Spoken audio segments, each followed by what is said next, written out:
¿Cómo están, hermanos? Feliz sábado a cada uno de ustedes. Bienvenidos nuevamente a un programa de Tiempo de Reunión. Y bueno, estoy muy contento de estar nuevamente con Damián en este sábado. ¿Cómo estás, Damián? Muy bien, gracias a Dios. También estoy muy contento que podamos grabar juntos de nuevo. Así que bueno, muchísimas gracias por la oportunidad. Feliz sábado para todos. Vamos a aprender algo nuevo seguramente hoy. Así es. Bueno, estoy acá en el lugar en realidad de Arturo, que tuvo una semana complicada. eh, Así que ya tendrán oportunidad de verlo también a él en algún momento. Y como decías, vamos a aprender algo nuevo seguramente porque estas lecciones que estamos estudiando vienen cargaditas, ¿no es cierto? Estamos en la lección número 4 de este trimestre titulado Fundamentos del Carácter de Dios, donde hay mucha tela para cortar. Y el título de la lección de hoy es La libertad y el uso de la fuerza. Un tema muy interesante, que es una discusión en realidad de todo el mundo cristiano, religioso, hasta de ateos, ¿no? El libre albedrío, hasta dónde llega, es verdad que Dios lo dio. Eh, bueno, hay bastante ahí para conversar y como siempre no vamos a abrir la palabra de Dios sin buscar su dirección, sin buscar su bendición. Así que te pido si nos querés guiar en oración. Dale, inclinamos nuestros rostros entonces y oramos. Querido Padre que estás en el cielo, te damos gracias por este nuevo sábado en el cual queremos recibirte. Te pedimos ahora que nos guíes al abrir tu palabra, que tu Espíritu siempre nos indique, Señor, cómo leer, que podamos entenderla, que podamos aplicarla, Señor, y que podamos enseñarla también. Danos sabiduría en todo momento, en el nombre de Jesús. Amén. Amén. Bueno, vamos a compartir en pantalla, como siempre, las preguntas y las citas y los versículos, así ustedes nos pueden seguir. Eh, pero bueno, como siempre también decimos, está en tiempodereunión.com, que es la página web. Ustedes pueden descargar los archivos para imprimirla. Sabemos que por ahí en los celulares se ve chiquita la letra y demás. Ustedes pueden imprimir, cada uno particularmente, van a una imprenta, una librería. Los archivos ya están listos para imprimirse en forma numerada, tienen una portada también a color si quieren, y lo bueno es que en cada pregunta hay unos renglones también para ir completando ahí mismo, eh, para que quede eso como un recuerdo, ¿no? Y como un estudio bíblico también para compartir con otras personas, porque ese es el objetivo de este folleto, ¿no? No solamente que nos sirva a nosotros hoy, sino que después en cualquier momento esto pueda ser un estudio bíblico simple, sencillo, donde ustedes van a ver que no hay textos de autor, sino que son preguntas que se responden tanto con la Biblia y después también hay citas del Espíritu de Profecía que van apoyando, ¿no? Lo que se fundamenta con la Biblia misma. Ujú. Habíamos dicho entonces lección número 4, la libertad y el uso de la fuerza, trimestre que va a ir de enero hasta marzo, pero de abril hasta junio vamos a estar estudiando también la segunda parte, así que vamos a estar 6 meses conociendo más de cerca a Dios, ¿no es cierto? Los principios de su carácter y que gobiernan también su reino. El versículo de memoria de esta lección se encuentra en 2 Corintios 3:17 y dice, porque el Señor es el Espíritu y donde está el Espíritu del Señor, allí hay libertad. Hablando entonces, ¿no?, de la libertad y el uso de la fuerza, es un versículo fundacional este, que nos dice que donde está el Espíritu del Señor, ¿sí?, que el Señor es el Espíritu, ahí va a haber siempre libertad. Y bueno, vamos a empezar a meternos de lleno con el estudio y con las preguntas. Te pido, Damián, si querés comenzar, danos ese privilegio. Bueno, dale. Arrancamos entonces. La pregunta uno nos dice, ¿cuál es la condición natural del hombre? ¿Puede sujetarse a la ley de Dios? Nos lleva a Romanos 8:7 y ahí dice, por cuanto los designios de la carne son enemistad contra Dios, porque no se sujetan a la ley de Dios, ni tampoco pueden. ¿no? Entonces, de entrada tenemos el contexto de qué es lo que encontramos en la carne humana, ¿cierto? La carne del ser humano no se puede sujetar a la ley de Dios. Naturalmente está en enemistad. Entonces, bueno, lo que la carne haga naturalmente va a estar en contra de lo que sea la voluntad de Dios, ¿no? Gracias a Dios hay una solución para eso, ¿no? Y Romanos 3, 10 y 12 es el versículo para la pregunta que dice, ¿hay alguien que entienda, busque a Dios o que haga lo bueno? Y el texto dice, como está escrito, no hay justo ni aun uno. No hay quien entienda, no hay quien busque a Dios. Todos se desviaron, a una se hicieron inútiles. No hay quien haga lo bueno. No hay ni siquiera uno. Entonces, esto es algo que por ahí la mayoría de las denominaciones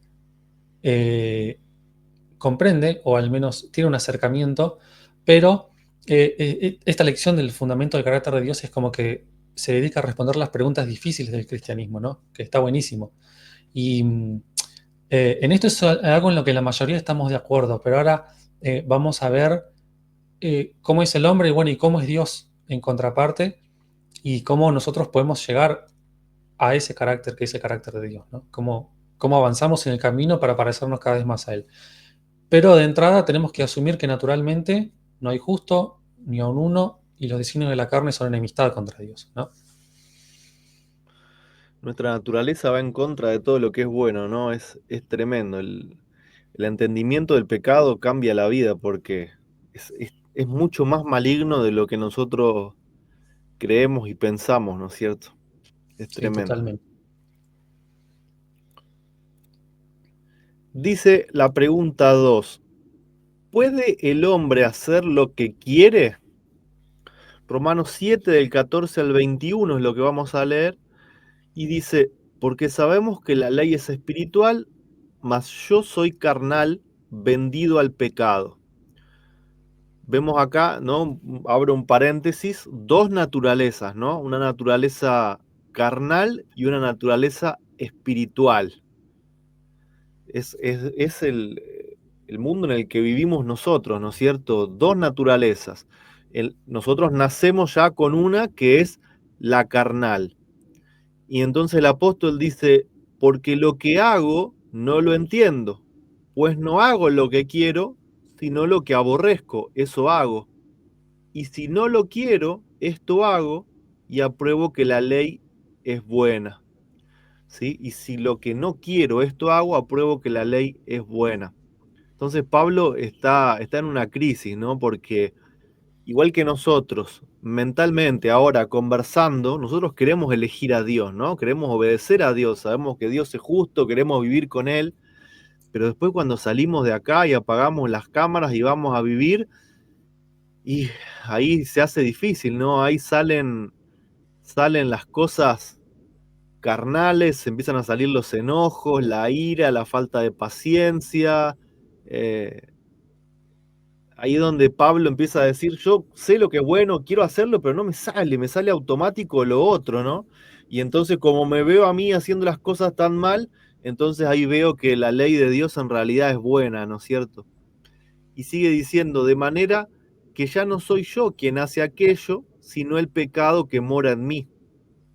Y yo sé que en mí, esto es, en mi carne, no mora el bien, porque el querer el bien está en mí, pero no el hacerlo. Porque no hago el bien que quiero, sino el mal que no quiero. Eso hago. Y si hago lo que no quiero, ya no lo hago yo, sino el pecado que mora en mí.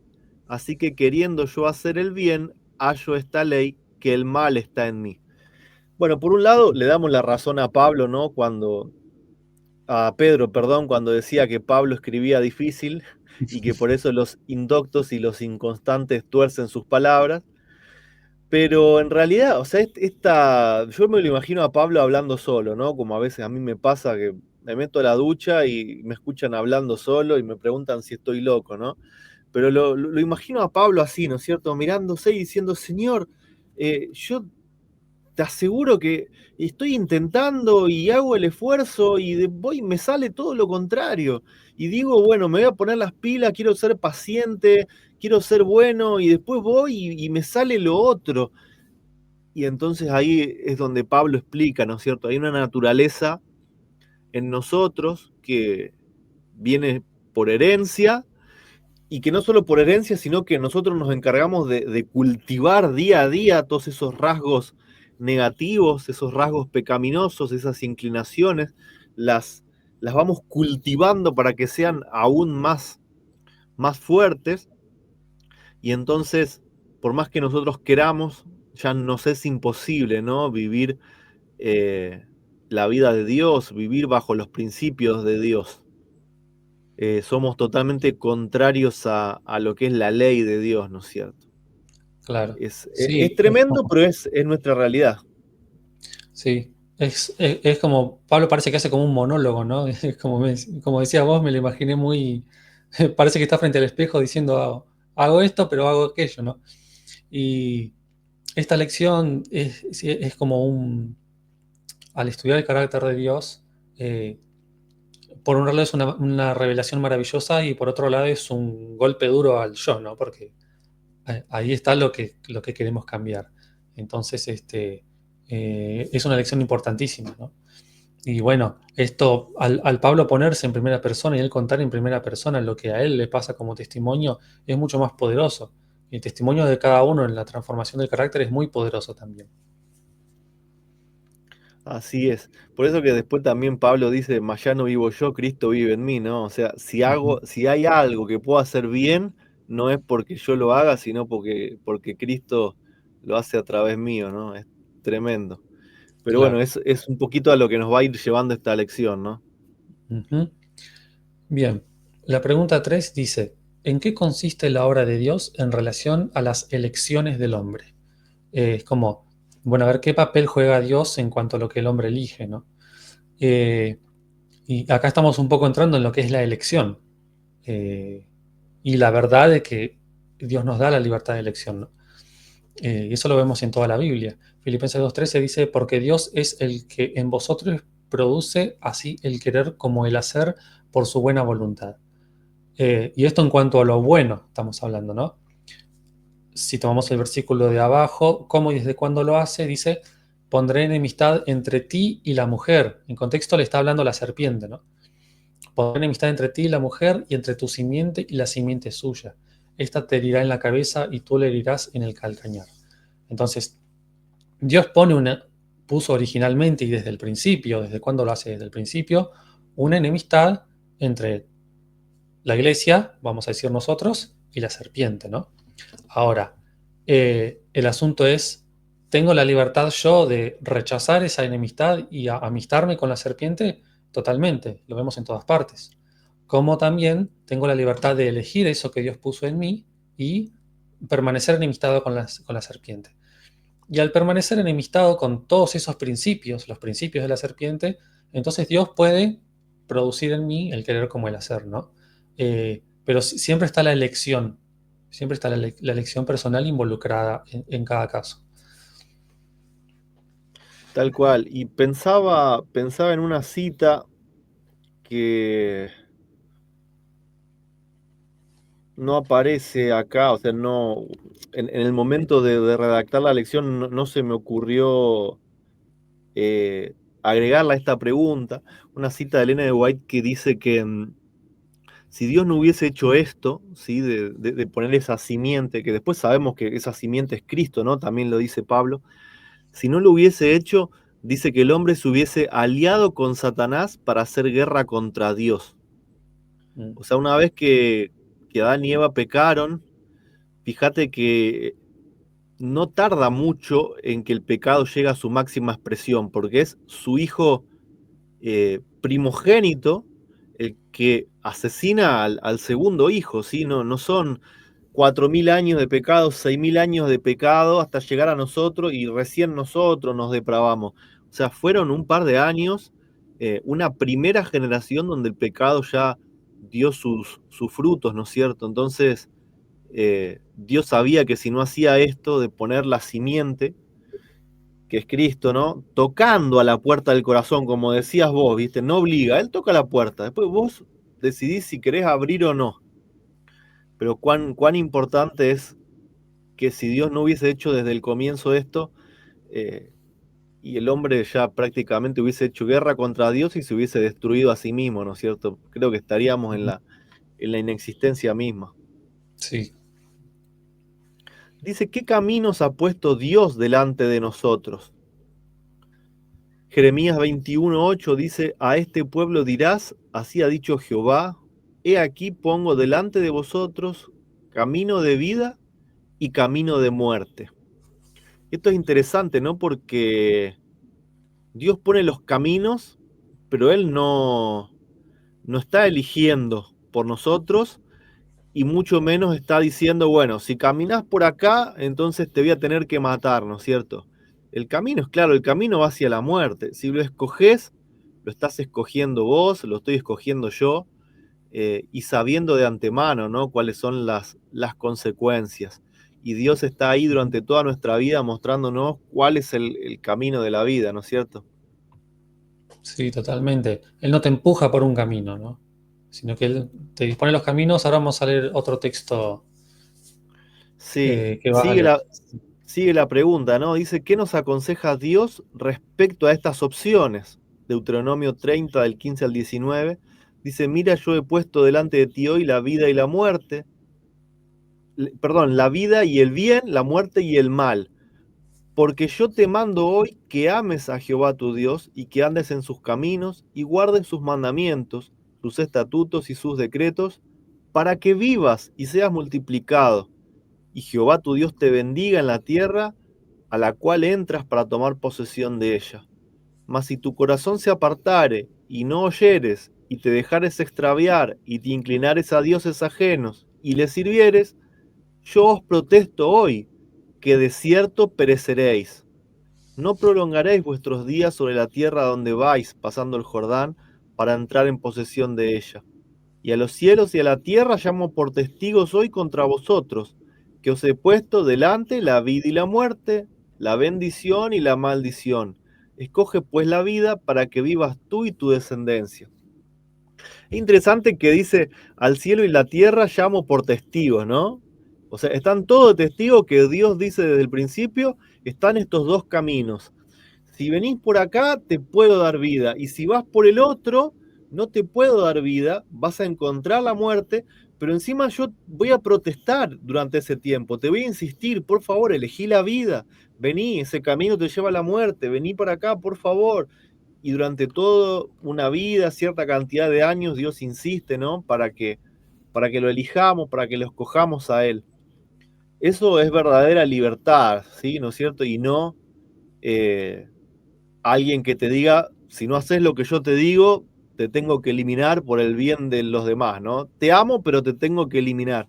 Cuán diferente es esta comprensión, ¿no es cierto? De decir que ya nos está avisando antes y que encima hay testigos de todo esto. Claro. No, no es como una fábula griega o alguna fábula antigua donde hay un personaje misterioso que te pone dos caminos al frente y te dice, bueno, elegí el que vos quieras, el que te toque, esa va a ser tu suerte. Sino que te está indicando, hay dos caminos y eso incluye también la sabiduría de Dios de decir, elegí este. O sea, ya está todo resuelto para nosotros cuando Dios nos lo presenta. Al final, cualquier cosa es decisión nuestra. Y los cielos y la tierra están por testigos, ¿no? Bien. Tal cual. Em, la pregunta 5. ¿De qué fue lleno el querubín protector? ¿A causa de qué?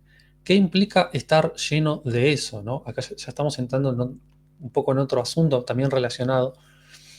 Y dice Ezequiel 28:16, a causa de la multitud de tus contrataciones, fuiste lleno de iniquidad y pecaste, por lo que yo te eché del monte de Dios y te arrojé de entre las piedras del fuego, oh querubín protector.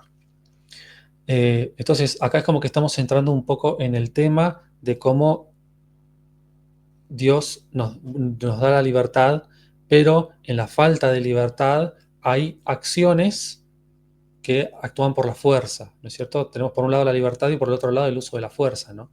Entonces, eh, a lo que vamos a ir llegando de alguna manera es que esto que apareció en el corazón de Lucifer en el principio fue lo que le llevó a establecer después los principios de la fuerza, ¿no? Sigue Un diciendo en ser, la pregunta. digo, un ser que fue creado perfecto, ¿no es cierto? Era el que estaba al lado de Dios, o sea, después de Cristo, dice que es el sello de la perfección.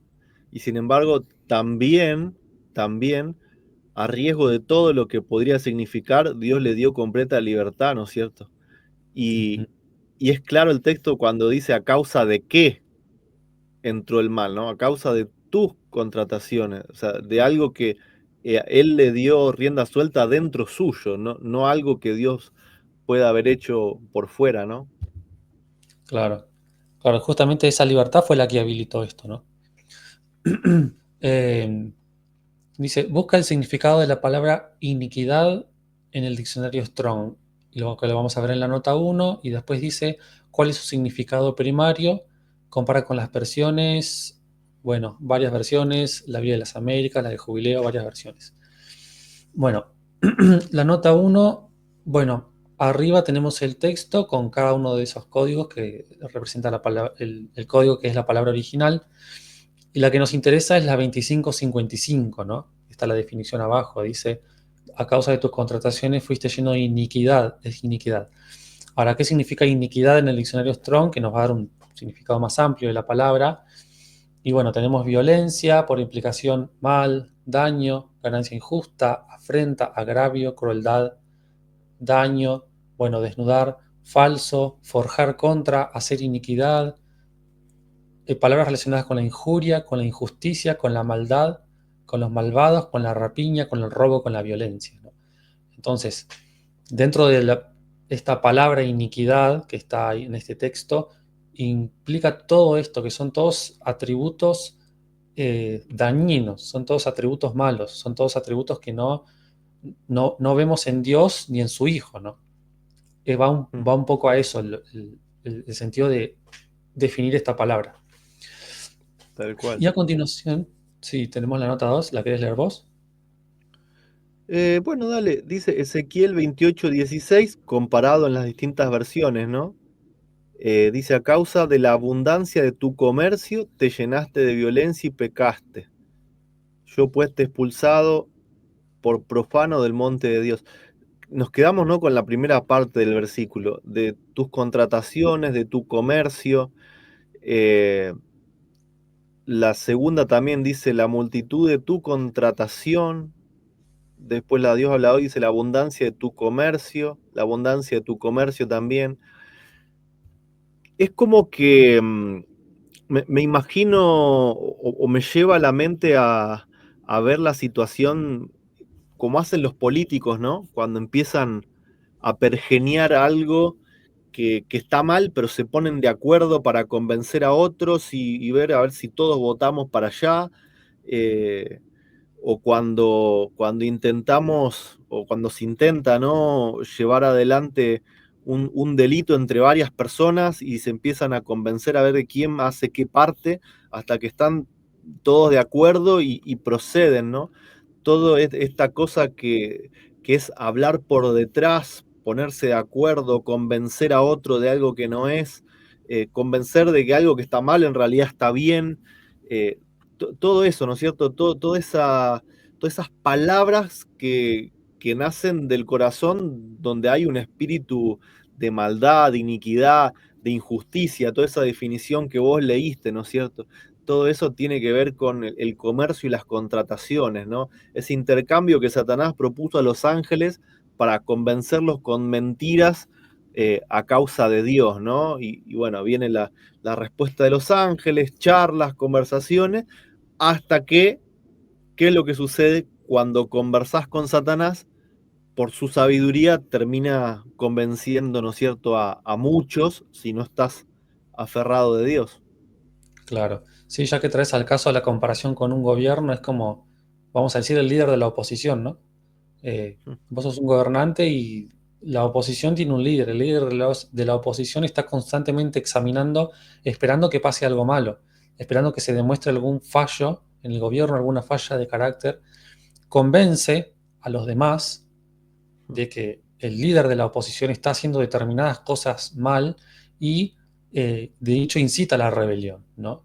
Que hoy en día es totalmente normal que exista la oposición eh, y de hecho los gobiernos, los países tienen libertad de que haya una oposición, ¿no?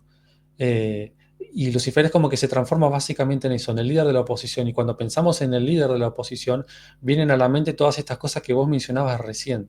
Todo esto que se hace por detrás, a lo secreto, con la intención de derrocar, de manchar el carácter, ¿no? Todo eso fue lo que hizo Lucifer en ese comienzo como líder de la oposición, por decirlo de alguna manera. Sí, ya el punto en sí de que él quería la gloria para él, quería que los ángeles, la lealtad de los ángeles sean hacia él, ahí ya te das cuenta de cuál es el punto, ¿no? El egoísmo, al querer utilizar el poder para autoelevarse, ¿no? Cuando en realidad Dios lo hace todo el tiempo para dar. Ahí es una diferencia enorme, ¿no? Sí. Ahí sigue la nota 2. Bueno, nos traía mención Habacuc 1.3, la misma pregunta.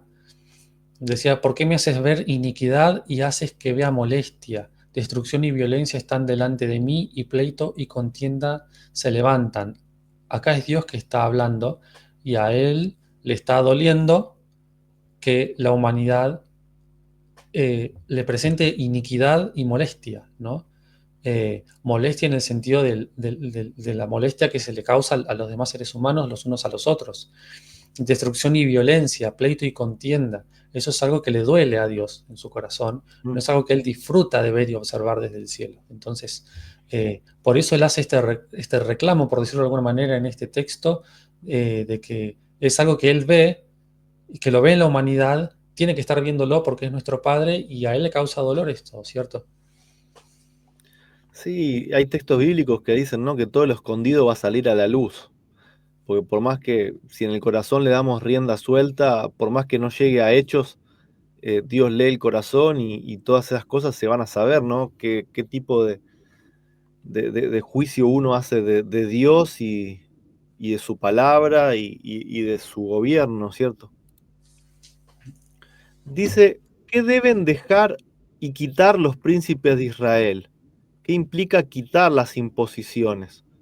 Ezequiel 45:9 dice, así ha dicho Jehová el Señor, basta ya, oh príncipe de Israel, dejad la violencia y la rapiña, haced juicio y justicia, quitad vuestras imposiciones sobre mi pueblo, dice Jehová el Señor. Violencia y rapiña, ¿no? La rapiña es el aprovechar la debilidad, ¿no es cierto? ¿Qué hace un ave de rapiña? Por ejemplo, un ave de rapiña ve un conejo indefenso que va corriendo y entonces se aprovecha. ¿Sí? O agarran cadáveres que ya están medio, o un animal medio moribundo o un cadáver y comen de eso, ¿no?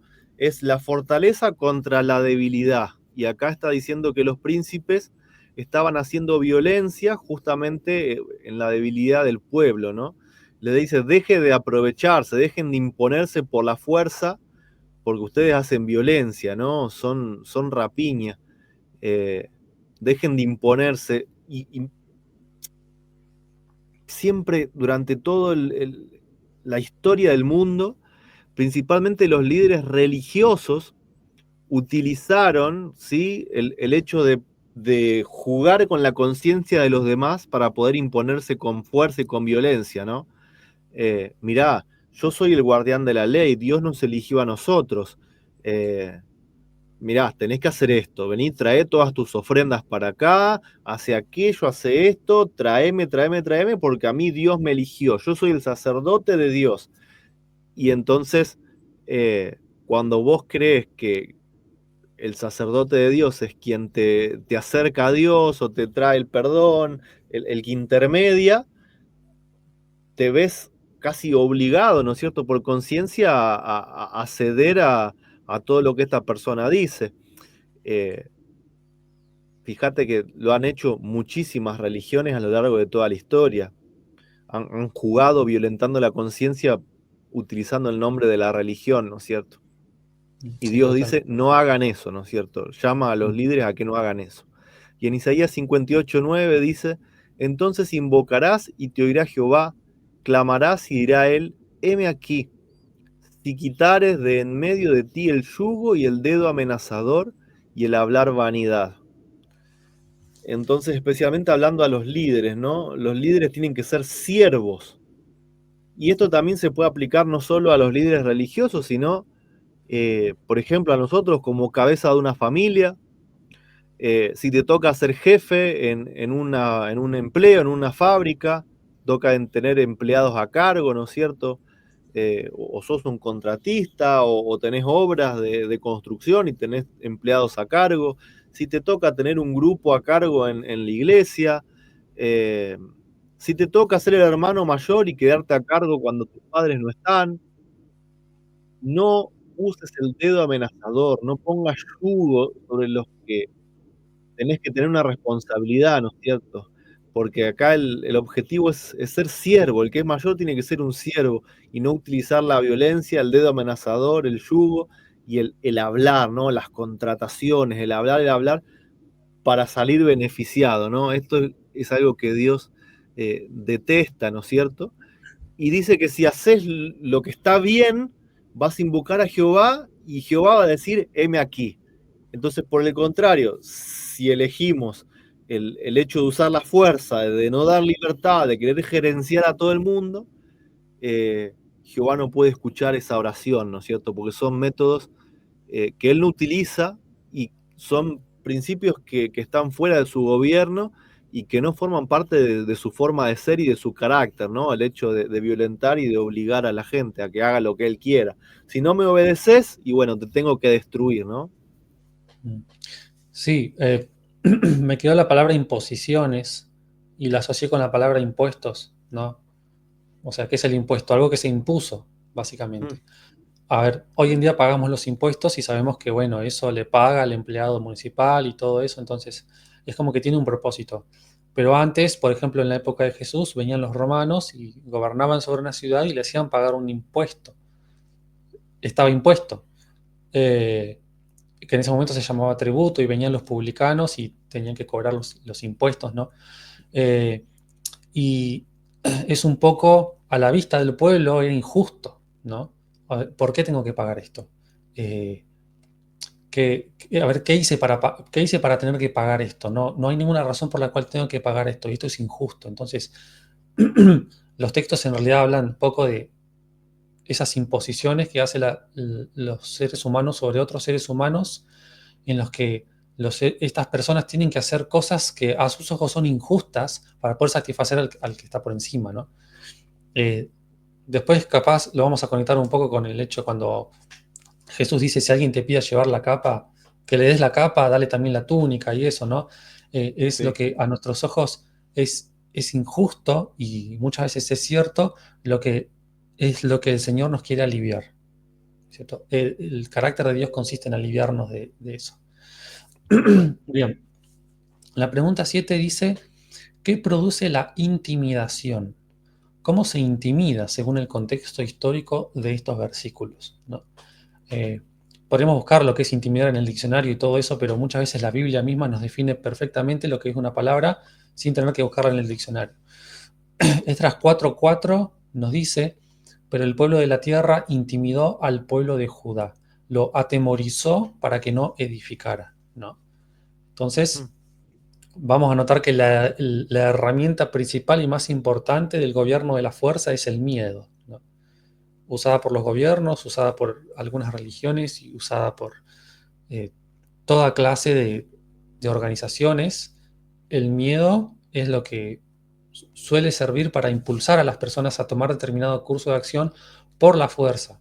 Ya sea usando la fuerza física o no, el miedo es una herramienta muy útil, pero es una herramienta que destruye, lamentablemente, ¿no?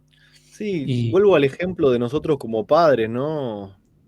Muchas veces nos han educado de esa forma y nosotros es lo que tenemos y lo repetimos, ¿no? Pero bueno, Dios nos enseña algo diferente. Cuando le decimos a nuestros hijos, ¿no? Portate bien porque si no te voy a castigar. No, no faltes el respeto o hace aquello porque si no ahí te voy a dar con la vara, ¿no es cierto? Eso no es otra cosa que usar el miedo también para buscar la obediencia. ujú, Lamentablemente podemos estar acostumbrados y nos creemos con el derecho de utilizar esa herramienta, pero acá Dios está diciendo que no, no es parte de su carácter, ¿no es cierto? Que sí, dejemos de hacerlo, encima nos llama a dejar de hacerlo. sí, Es totalmente. tremendo. Bien, sigue la pregunta, ahora en el mismo contexto histórico, pero en otro relato. Nehemías 4 del 7 al 11 dice: Pero aconteció que oyendo Sanbalat y Tobías y los árabes, los amonitas y los de Asdod, que los muros de Jerusalén eran reparados, o sea, eran un montón. Sanbalat, Tobías, los árabes, los amonitas y los de Asdod. Porque ya los portillos comenzaban a ser cerrados, se encolerizaron mucho y conspiraron todos a una para venir a atacar a Jerusalén y a hacerle daño. Entonces oramos a nuestro Dios y por causa de ellos pusimos guarda contra ellos de día y de noche. Y dijo Judá: Las fuerzas de los acarreadores se han debilitado y el escombro es mucho y no podemos edificar el muro. Y nuestros enemigos dijeron: No sepan ni vean hasta que entremos en medio de ellos y los matemos y hagamos cesar la obra. Entonces, la intimidación, en resumen y en palabras simples, es básicamente inspirar temor en la persona para que tome determinado curso de acción. Y eso es coerción y finalmente es por la fuerza, ¿no? Tal cual, ¿no? Usar la violencia, la espada para amedrentar. Ujú. Dice, cuando hay amenaza y temor de muerte, ¿hay libertad o esclavitud? Y creo que estas preguntas ya empiezan a apuntar a que miremos a Dios, ¿sí? ¿Qué es lo que creemos de Dios nosotros, no? Pues en definitiva estamos estudiando fundamentos del carácter de Dios. Hebreos 2, 14 y 15 nos dice, así que por cuanto los hijos participaron de carne y sangre, él también participó de lo mismo, para destruir por medio de la muerte al que tenía el imperio de la muerte, esto es, al diablo, y librar a todos los que por temor a la muerte estaban durante toda la vida sujetos a servidumbre. Es interesante, ¿no? Porque dice que por temor a la muerte estábamos sujetos a servidumbre. Sin embargo, o sea, yo cuando crecí, a mí me enseñaron que parte de la justicia de Dios era que todos tenían que obedecerlo y que Él tenía derecho sobre la vida de las personas. O sea, los que no lo obedezcan, llegado el tiempo, Dios los tiene que echar al lago de fuego y azufre. ¿Sí? No lo obedeces y bueno, Él tiene ese derecho porque es el gobernante supremo, tiene derecho a destruir la vida de las personas cuando no lo obedecen. Mm. ¿Acaso eso no es estar sujeto a servidumbre por el temor a la muerte? O sea, tenés que obedecerlo. Si vos querés vida eterna, si querés vivir para siempre con tus seres queridos, no te queda otra opción que obedecerlo. Porque si no, Dios te va a matar, te va a tirar al lago de fuego. Entonces, la pregunta es, cuando hay ese tipo de amenazas y de temor, ¿sí? Tenés que obedecer a Dios, tenés que guardar el sábado, aceptar a su Hijo Jesucristo, porque si no te echa al lago de fuego. ¿Es libertad o es esclavitud? Acá la Biblia es clara, ¿no es cierto? Si para Satanás, ¿sí? Si para Satanás van esas reglas de juego, entonces para Dios también van las mismas reglas. ¿Sí? Si Satanás te hace estar sujeto a servidumbre por miedo a la muerte, si Dios hace lo mismo, cabe exactamente el mismo principio, ¿no? Lo que nosotros deberíamos tratar de estudiar y de entender entonces es que Dios no está haciendo eso que creíamos, no está amenazando, ¿sí? No está usando la fuerza para que nosotros le rindamos obediencia, si no sería una obediencia forzada, ¿no es cierto? Estaría haciendo lo mismo que él estaba penando o está criticando del diablo mismo. Y después el otro punto es que dice que el diablo tiene el imperio de la muerte. Alguien que tiene un imperio lo tiene todo. O sea, está diciendo la muerte es de él, o sea, es del diablo. Él es el autor y es el que tiene el imperio. Eso no tiene nada que ver conmigo, dice Dios. Ahí hay un punto muy, muy importante, ¿no? Sí, eh, está interesante también el tema de servidumbre, ¿no es cierto? Toda la Biblia está atravesada por una diferencia entre hijos y siervos, ¿no? Mm. Nosotros podemos ser cristianos, pero podemos ser hijos o podemos ser siervos, siendo cristianos. Y lo vemos, por ejemplo, en la parábola del hijo pródigo. No lo vamos a repasar ahora, pero si nos podemos estudiar la parábola del hijo pródigo, ¿quién actúa como hijo y quién actúa como siervo? ¿Quién es hijo y quién es siervo? Y después vemos la respuesta del hijo mayor y él responde como hijo o responde como siervo. Y cuando el hijo pródigo volvía a la casa, esperaba ser tratado como hijo o como siervo. ¿Y cómo lo trató el padre cuando él se consideró un hijo? Y al hacer el análisis de esta parábola está buenísimo, revela muchas verdades acerca de la libertad que Dios nos da y eso lo vemos reflejado en la libertad que el padre le da a esos hijos, en esa parábola. Tremendo. Bien. Vamos a buscar ahora estos principios en la vida de Jesús, en su carácter, ¿no? Como vimos en la lección 1. Todo lo que Jesús hace es porque su Padre se lo dice. Y en el carácter de Jesús podemos ver el carácter del Padre. ¿Qué es lo que nunca hizo Jesús? ¿Qué camino eligió y cómo lo trataron? Isaías 53:9 tenemos, y se dispuso con los impíos su sepultura, mas con los ricos fue en su muerte, aunque nunca hizo maldad ni hubo engaño en su boca. ¿No? Nunca hizo maldad Jesús. Entonces, nos está diciendo que Jesús nunca aplicó los principios de la serpiente en su vida. Y si Jesús nunca lo hizo es porque nuestro Padre tampoco lo hace. ¿No es cierto? Eso es lo que venimos estudiando en estas lecciones. Ahora, vamos a leer la misma definición de la palabra strong que leímos al principio, porque la palabra para maldad acá es la misma que para iniquidad en el versículo que leíamos antes, ¿no? Y después vamos a hacer una lectura de la nota 3 también. ¿Querés pasar a la siguiente? Así. Perdón. Sí. Entonces, bueno, no vamos a leer todo esto de vuelta, pero la palabra 25:55, donde dice que Jesús nunca hizo maldad, ¿qué está diciendo?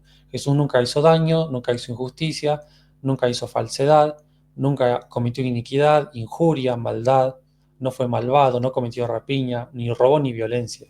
Eso es lo que nos está diciendo en esencia el versículo de Isaías 53, ¿no? Y podemos leer 3 versiones más del texto donde dice, en la Biblia de las Américas, dice al final del versículo, aunque no había hecho violencia, ni había engaño en su boca, la Reina Valera Antigua 2015, aunque nunca hizo violencia, ni hubo engaño en su boca, y la nueva versión internacional dice, no cometió violencia ni engaño, ¿no? Entonces, hay una asociación muy fuerte entre lo que es lo que dice que la Biblia que es la iniquidad y lo que es la violencia, ¿no? Entonces, en Jesús no hay violencia y si en Jesús no hay violencia, en nuestro Padre tampoco hay violencia. Eso es básicamente el principio del texto.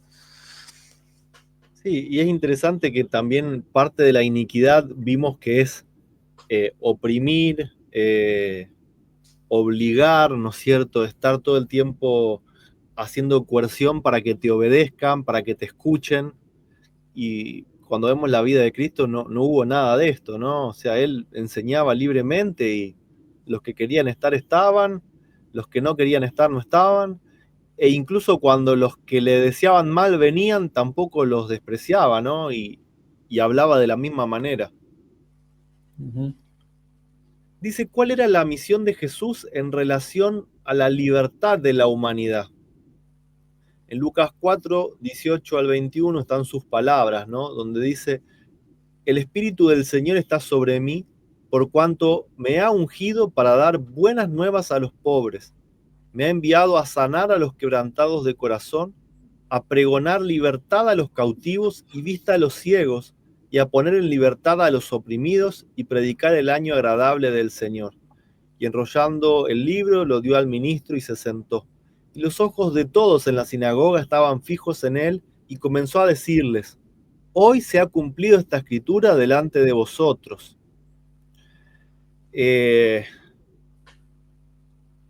A mí se me viene la pregunta a la mente, ¿no?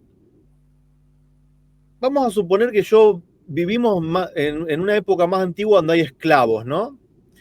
Y vamos a suponer, te voy a poner a vos en una mala posición. Vos sos el dueño de un esclavo, ¿no? Tenés un esclavo.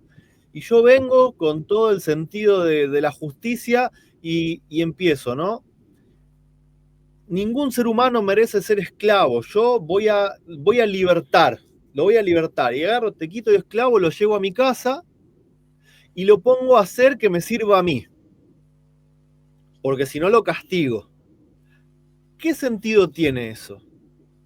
O sea, no tiene ningún sentido, ¿no? Entonces, ¿qué sentido tendría que Dios, que Cristo, te liberen de la esclavitud del diablo, pero que después te digan, me tenés que servir porque si no yo un día te tengo que matar?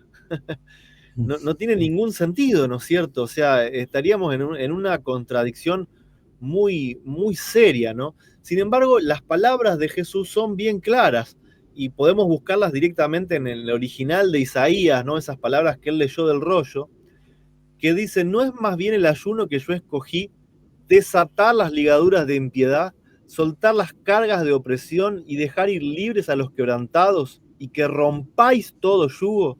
¿Sí? Que rompáis todo yugo.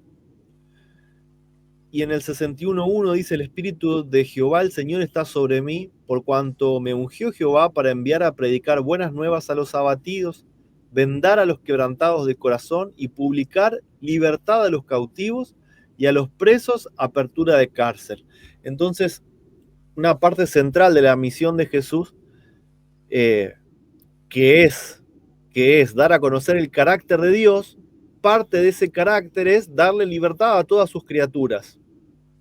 Libertad para que elijan la vida o libertad para que elijan la muerte, sin que Él intervenga o use la fuerza para cambiar tu decisión, ¿sí? O para castigarte por tu decisión, ¿sí? Él te da total libertad para que vos desarrolles cuál es tu decisión. Y aún en el mal camino, ahí está Cristo para traer una buena nueva, ¿no? Un mensaje de que las cosas pueden ser diferentes, para curarte, para vendarte, para darte libertad, para abrir la cárcel, ¿no es cierto? Esa es la misión de Cristo y por lo tanto también es la misión del Padre, ¿no?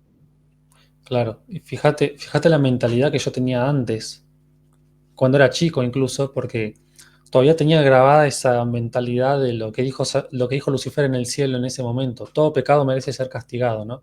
Que esos son los principios que introdujo en toda la humanidad con la caída. Y cuando yo leí este versículo decía, ¿cómo a los presos apertura de cárcel? A ver, si están presos por una razón, no los liberes, ¿no? Y eso habla incluso, toca el tema del perdón, porque eh, hay muchos que están en la cárcel que nosotros no los perdonamos con nuestra justicia, pero Dios los perdonó y Él viene a darles libertad. Entonces, fíjate hasta qué nivel llega la libertad que Dios quiere darle a toda la humanidad, ¿no? Hasta qué nivel llega el amor por la raza humana. De hecho, ¿cuántas veces Jesús dijo, por ejemplo, a la mujer adúltera, que había leyes en la ley, en las leyes de Moisés, había leyes específicas donde te daba libertad para que sea apedreada? Sin embargo, Jesús dice, vete y no peques más. ¿Cómo se entiende eso, no es cierto? Eh, Obviamente esas leyes no son de una voluntad original de Dios, ¿no es cierto? Porque si Cristo dice, yo vengo a vendar, a libertad, a curar, a traer vida, vos mencionabas, ¿no? Esa justicia que el hombre tiene, es la que el hombre eligió dar, y Dios también respeta que en su pueblo hayan elegido ese tipo de justicia, ¿no es cierto? Pero sin embargo, Cristo dijo, no, a mí no me gusta. Si estás libre de pecado, tirá la primera piedra. Y después, cara a cara con la mujer adúltera, si él hubiese sido el autor de esas leyes, podría haber dicho, mirá, yo te tengo que apedrear porque no me obedeciste.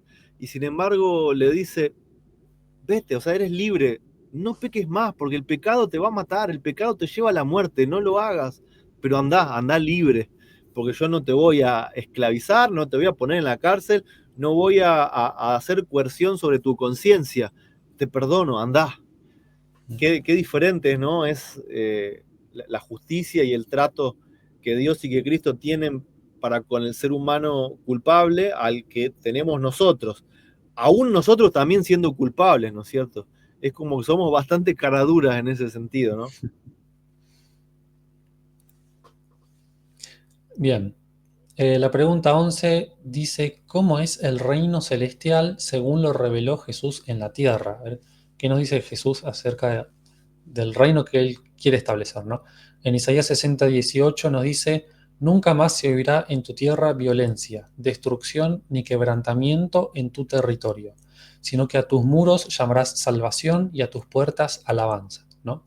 Entonces tenemos esa esperanza de, de- de que el reino de Dios, y que el reino de Dios ya está entre nosotros. Entonces nosotros podemos vivir de acuerdo a estos principios hoy, ¿no?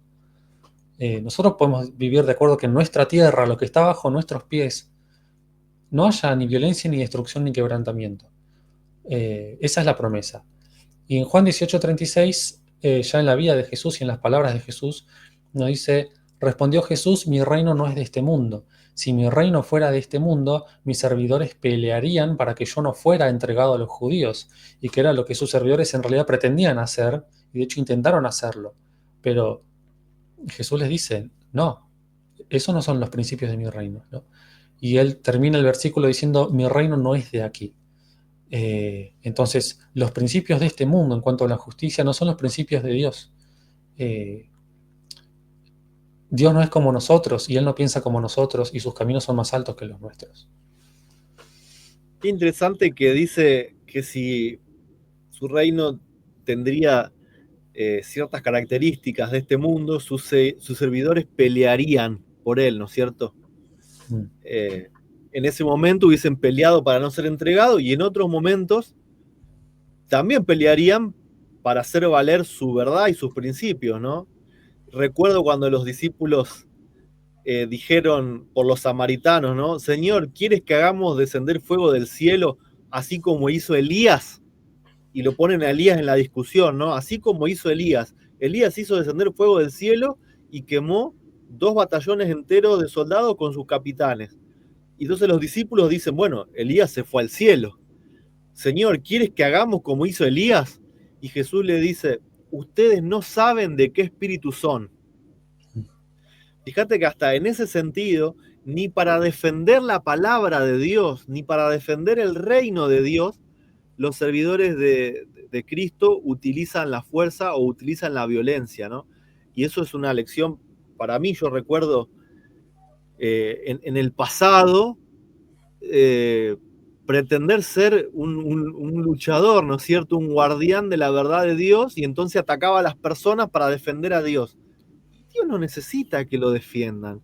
La palabra misma tiene poder para que Dios se defienda a sí mismo, ¿no? Y se alce a sí mismo, ¿no? No necesita de mi violencia, no necesita que yo maltrate a los demás, que yo humille a los demás, que yo les diga: no, vos no sabés nada, andá a estudiar, vos usás 3 citas y no tenés nada más. Dios no necesita, ¿no?, tener un servidor que haga las cosas de esa manera, ¿no es cierto? Que entre en debate para humillar a los demás, ¿no es cierto? No, no estamos mostrando el carácter de Dios cuando entramos en esos caminos, ¿no es cierto? De levantar el ego propio para humillar a los demás ganando una discusión.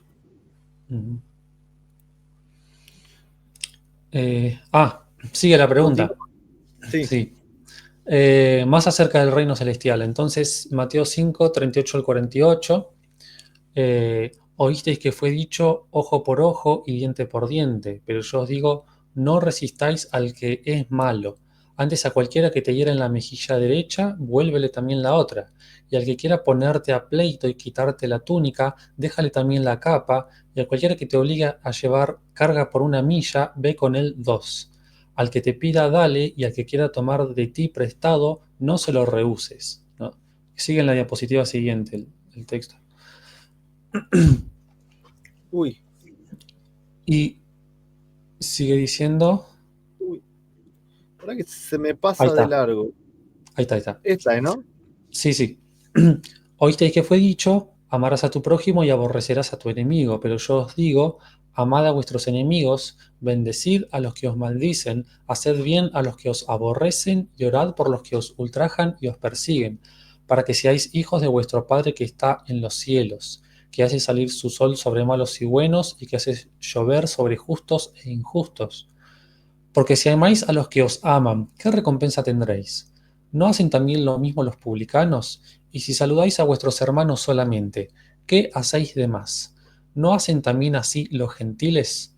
Sed pues vosotros perfectos como vuestro Padre que está en los cielos es perfecto.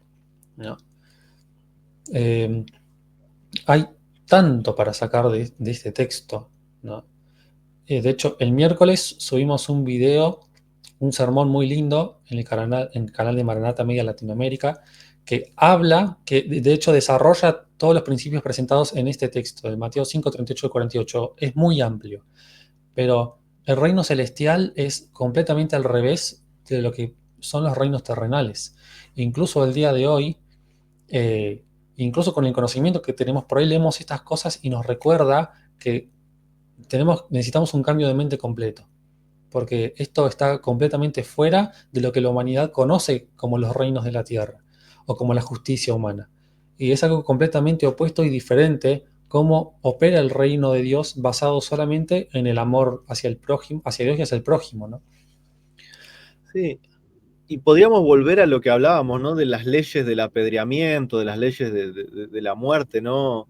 Que tenía el pueblo de Israel, que era el pueblo de Dios, porque acá no estamos hablando de los egipcios, ¿sí? Estamos hablando del pueblo de Israel. Eh, y es interesante porque dice, oíste que fue dicho. O sea, en el pasado fue dicho algo. Si alguien es encontrado en adulterio, apedréenlo, ¿no? Si alguien es encontrado trabajando en sábado, apedréenlo. Entonces, ¿de dónde sale todo esto?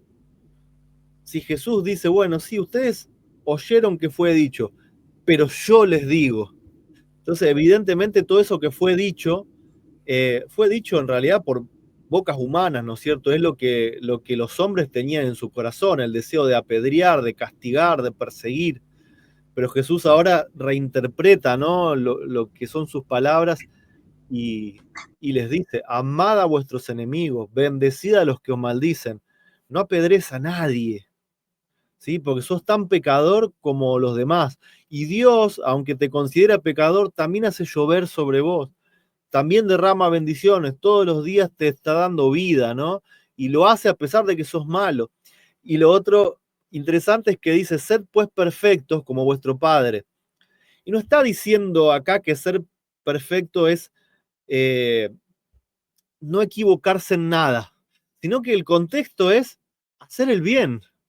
A pesar de que seas malo, a pesar de que seas pecador, haz el bien, perdoná, liberá, no andes señalando, ¿no? En eso consiste la perfección, ¿no es cierto? A la que se nos llama a poder ser así, ¿no es cierto? Bueno, si querés continuamos con las citas, con las notas. La primera nota con respecto a este texto dice, y qué importante esta cita, la rebelión no se había de vencer por la fuerza, o sea, la rebelión la rebelión del inicio, ¿no? Solo el gobierno satánico recurre al poder compulsorio. Los principios del Señor no son de este orden.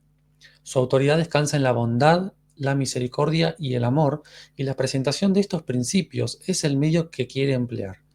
El gobierno de Dios es moral, y la verdad y el amor han de ser la fuerza que lo haga prevalecer. Entonces, es posible gobernar de esta manera.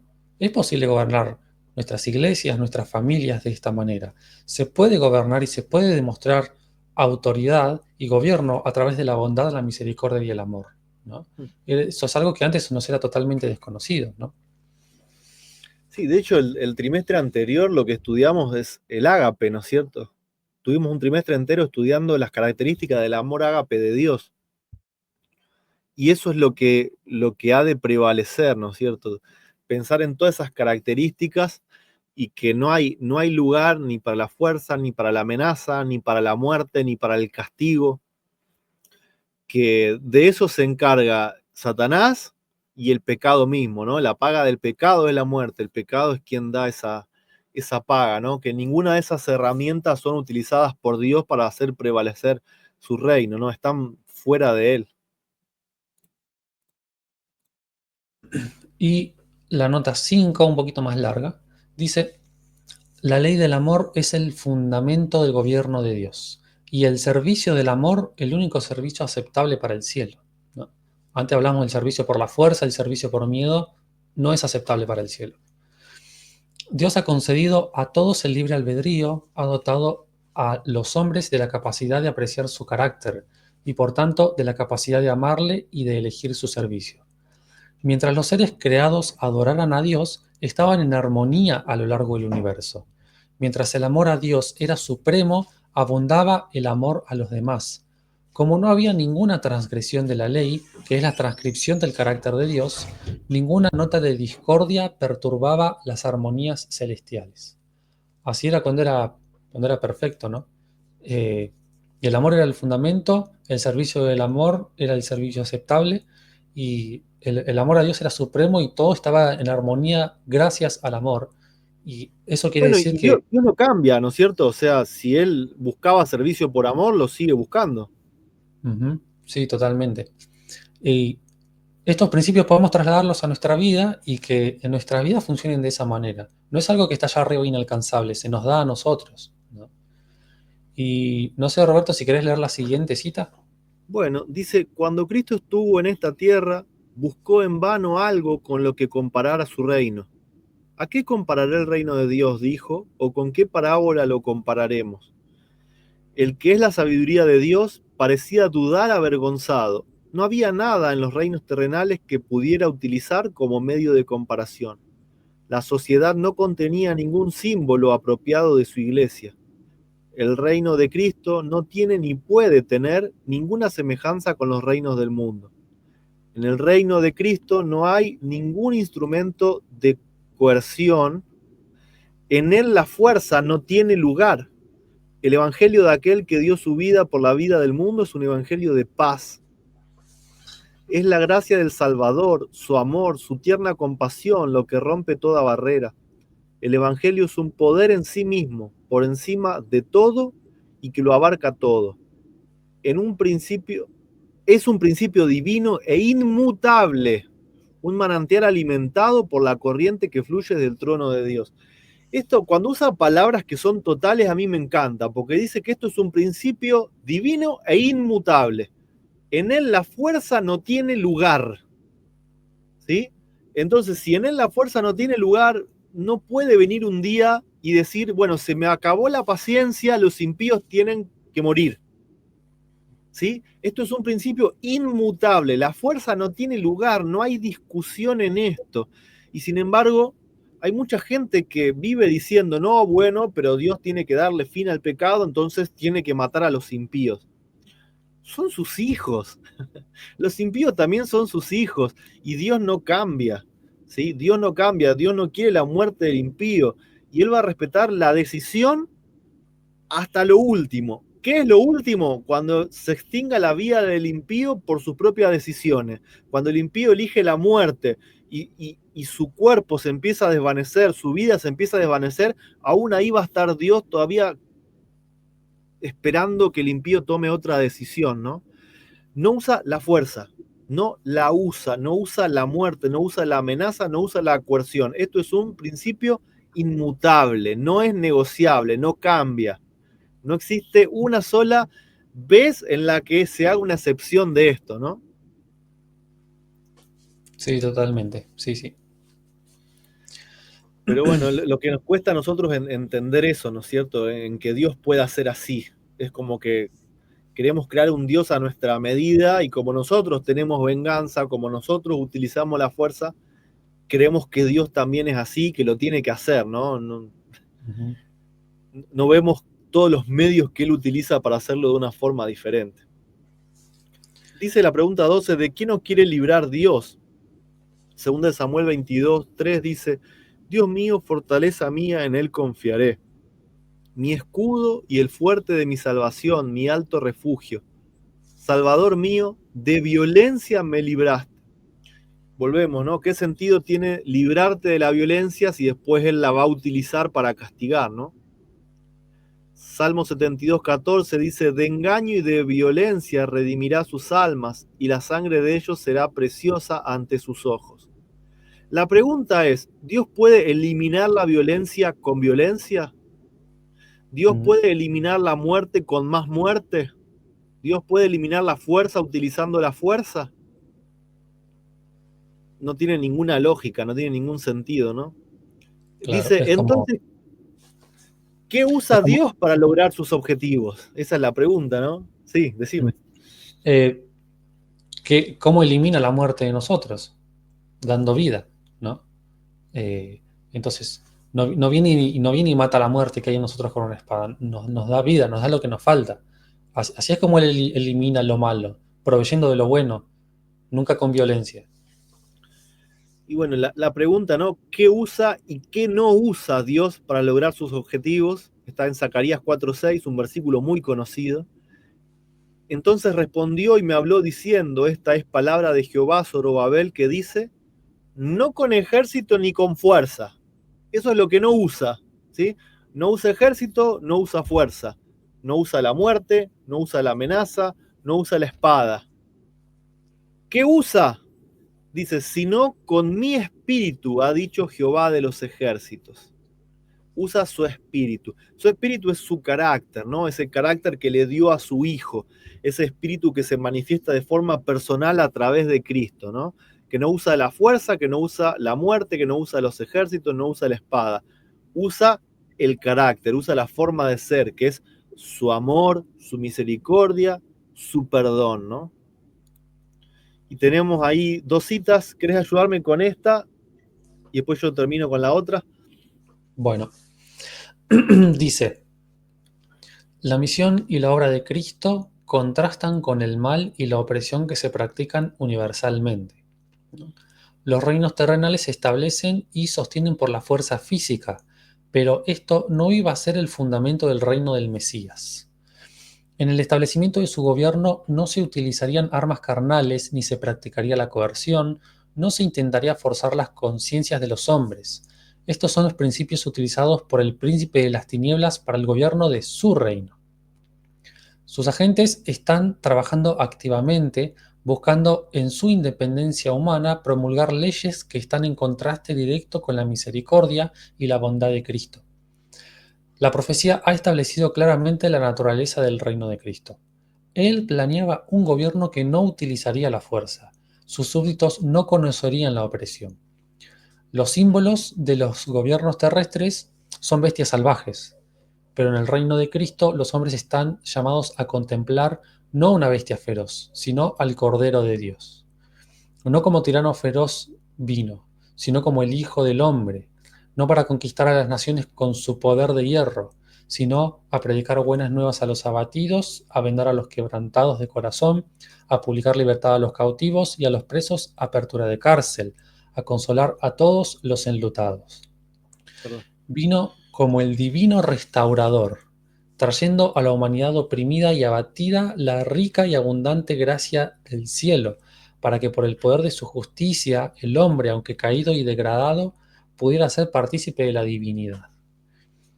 Entonces, Tremendo, ¿no? sí, vemos las banderas del mundo con leones, águilas, cualquier clase de animales feroces, ¿no es cierto?, que establecen como cierto poder dominio, y la bandera del reino de Dios, un cordero, ¿no?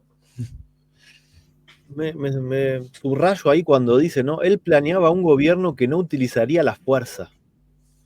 Esto, lo que nos obliga a esto es a leer la Biblia de una forma diferente, ¿sí?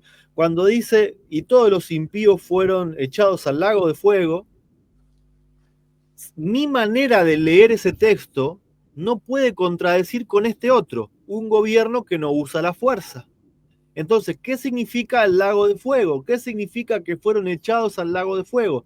Yo tengo la obligación moral de darle una interpretación con la Biblia que no contradiga ahora estos testimonios, que Dios no utiliza la fuerza. Entonces, si Dios no utiliza la fuerza, Él no puede echar a los impíos al lago de fuego. Si no, la palabra misma, la inspiración, está entrando en contradicción, ¿no? Hay algo que estamos viendo mal, que estamos leyendo mal, y necesitamos traer todo lo que está en la Biblia para empezar a entender esos textos que son difíciles, ¿sí? No decimos que no, son difíciles, pero que de forma obvia tienen que tener otro significado que el primero que nos viene a la mente, que es el que Dios usa violencia y el que Dios mata a las personas, porque hay muchos otros que dicen que no lo hace. Y la última cita dice, bueno, ya la habíamos usado, ¿no? Sí. La repetimos, que dice, la rebelión no se había de vencer por la fuerza. ¿Qué sería vencer por la fuerza la rebelión? Echar a Satanás y sus ángeles a un lago de fuego. Eso es vencer por la fuerza. Y está diciendo que la rebelión no se va a vencer por la fuerza. Solo el gobierno satánico recurre al poder compulsorio, ¿sí? Y los principios del Señor no son de este orden. Su autoridad descansa en la bondad, la misericordia y el amor. Y la presentación de estos principios es el medio que quiere emplear. El gobierno de Dios es moral y la verdad y el amor han de ser la fuerza que lo haga prevalecer. El amor, la bondad, la misericordia. Ujú. ¿Sí? Por más que haya alguien que quiera repetir que Dios puede matar por amor, eso no existe. Eso es un invento humano. ¿Sí? En la muerte, en la violencia, no hay amor, no hay bondad. Hay justicia, pero hay justicia humana, no hay justicia de Dios, porque la justicia de Dios es el perdón constante y absoluto a todo el que lo pide. ¿Sí? Esas son cosas que tienen que quedar eh, sumamente claras. Y sabes que nos faltó una pregunta más acá en la presentación, que es la pregunta 13. La leemos, ¿no es cierto? Ustedes la deben tener ahí en su folleto. Dice, ¿de qué el hombre necesita ser libertado? ¿Quién le da la libertad y cómo lo hace? ¿En qué hay que permanecer para ser verdaderos discípulos? ¿Y qué hay que conocer para ser libertados, ¿no? Y nos lleva, voy a buscar Juan 8 del 31 al 36. Juan 8, lo voy a buscar acá, Juan 8 del 31 al 36. Dice así, dijo entonces Jesús a los judíos que habían creído en él, si vosotros permaneciereis en mi palabra, seréis verdaderamente mis discípulos, y conoceréis la verdad, y la verdad os hará libres. Y le respondieron, linaje de Abraham somos, y jamás hemos sido esclavos de nadie. ¿Cómo tú dices seréis libres? Y Jesús le respondió, de cierto os digo que todo aquel que hace pecado, esclavo es del pecado, y el esclavo no queda en la casa para siempre. El Hijo sí queda en la casa para siempre. Así que si el Hijo os libertare, seréis verdaderamente libres. Y el otro texto es el texto del versículo de memoria, ¿no es cierto? El Señor es el Espíritu y donde está el Espíritu del Señor hay libertad. Entonces, ¿de qué el hombre necesita ser libertado? De la esclavitud, de la violencia, del temor, de la muerte, del diablo, del pecado, ¿no es cierto? ¿Quién le da la libertad? El Hijo de Dios, porque donde está el Hijo, donde está el Señor, allí hay libertad, ¿no? ¿Y cómo lo hace? Morando en cada uno de nosotros, dándonos ese carácter, ¿sí? Cuando vive en nuestro corazón, está poniendo en nosotros ese mismo carácter que es el carácter de Dios, ¿no? ¿Y en qué hay que permanecer para ser sus discípulos? Hay que permanecer en su palabra, ¿no es cierto? Si permanecemos en lo que Jesús enseña, si permanecemos en todos esos principios que Jesús nos enseñó del carácter de Dios, entonces somos sus discípulos. El tener a Cristo implica el hecho también de tener los frutos de su espíritu, ¿no? Amor, gozo, paz, paciencia, benignidad, bondad, fe, mansedumbre, templanza. Eso es lo que demuestra en los hechos, ¿no es cierto? No en las palabras. Yo puedo decir, soy hijo de Abraham, yo soy adventista del séptimo día, yo tengo la Biblia, tengo las doctrinas correctas, tengo a Elena de White, pero si en mi vida no se manifiestan esos principios, ¿no? De la bondad, de la mansedumbre, si no destierro de mi corazón el uso de la fuerza, la violencia y la muerte, no puedo permanecer siendo un discípulo de Cristo. Y peor aún si lo que yo enseño, si las buenas nuevas que yo enseño son la violencia de Dios. Obedecer porque Dios te va a matar. ¿Sí? Dios tiene derecho a matarte si no obedeces. Y es justo. Si yo no destierro todos esos conceptos de mí, eh, Cristo, que es la libertad y es el amor personificado, no puede vivir adentro nuestro, ¿no? No sé qué pensás como último pensamiento, ¿no? De ver esto. Sí, recordar que nosotros no somos mejores que Dios. Eh, Muchas veces tomamos acciones que pueden llevar a la libertad, a la misericordia para con nuestros hijos y pensamos que Dios hace cosas horribles en realidad con sus hijos. Y en realidad nosotros no somos mejores que Dios. Dios hace cosas mejores de lo que a nosotros se nos podría ocurrir, ¿no? Y si Él quiere que traslademos todos estos principios de amor, de bondad y de misericordia, como leímos en la cita, a nuestras familias, a nuestras iglesias, entonces Él con mucho más razón y en mucha mayor medida lo hace con su familia, con cada uno de sus hijos, ¿no? Es el como pensamiento. Amén, amén. Bueno, si te parece, vamos a orar porque más que otros comentarios, lo que resta es pedirle a Dios que de verdad saque todos esos conceptos errados que tenemos en nuestro corazón, ¿no?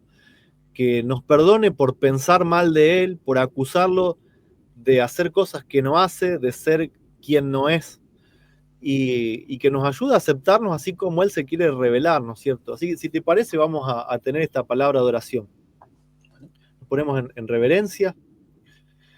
Amoroso Padre Celestial, en este momento, Padre, queremos pedirte perdón por haberte mal entendido, haberte mal comprendido, haber puesto en tu boca palabras de violencia, haber puesto en tus manos actos de violencia, derramamiento de sangre, cuando en realidad somos nosotros los que estamos reflejando nuestra forma de ser en tus palabras, ¿sí? En realidad tus palabras están reflejando nuestro propio corazón. Perdónanos, Padre, y danos la sabiduría, la humildad y la capacidad de aceptarte así como eres. Amor absoluto, perdón, misericordia, a entender de que solamente quieres un servicio por amor, que no nos estás obligando, que tú respetas la decisión de cualquier persona, así cualquiera sea la decisión, tú la respetas y que por eso también has enviado a tu Hijo para que muestre cuál es tu forma de ser y nosotros aún seguimos mal entendiendo y mal comprendiendo.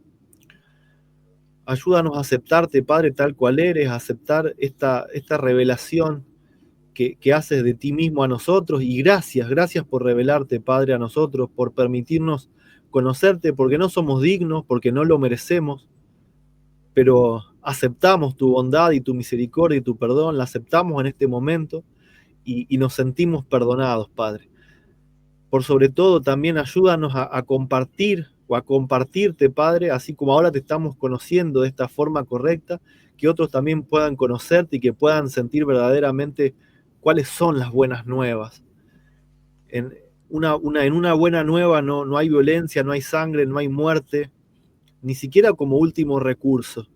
Y las personas necesitan conocerte, Padre, necesitan cambiar a ese Dios que usa la fuerza, la coerción, la amenaza por un Dios de amor, de misericordia, de perdón y que nos da libertad total.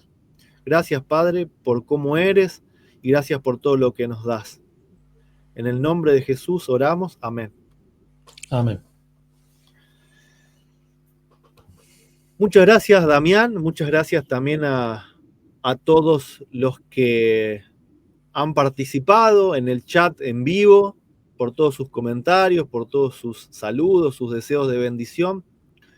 Y los invitamos a continuar, ¿no es cierto?, cada viernes con estos programas donde podemos estar juntos conociendo más a Dios, que en definitiva termina siendo una pasión para nosotros, ¿no? Que cuando vamos estudiando estos temas vemos tan buena noticia y vemos un Dios tan bueno que termina siendo una pasión el hecho de querer seguir descubriendo más y más, ¿no? Cómo es este Dios verdadero. Así es, así es. Cada lección es una revelación maravillosa y bueno, seguro hoy aprendimos algo nuevo, como dijimos al principio, ¿no? Totalmente. Así que bueno, gracias Damián, feliz sábado para todos y nos vemos el próximo comienzo de sábado, viernes de noche. Dale, gracias a vos, Roberto, y feliz sábado para todos. Nos vemos.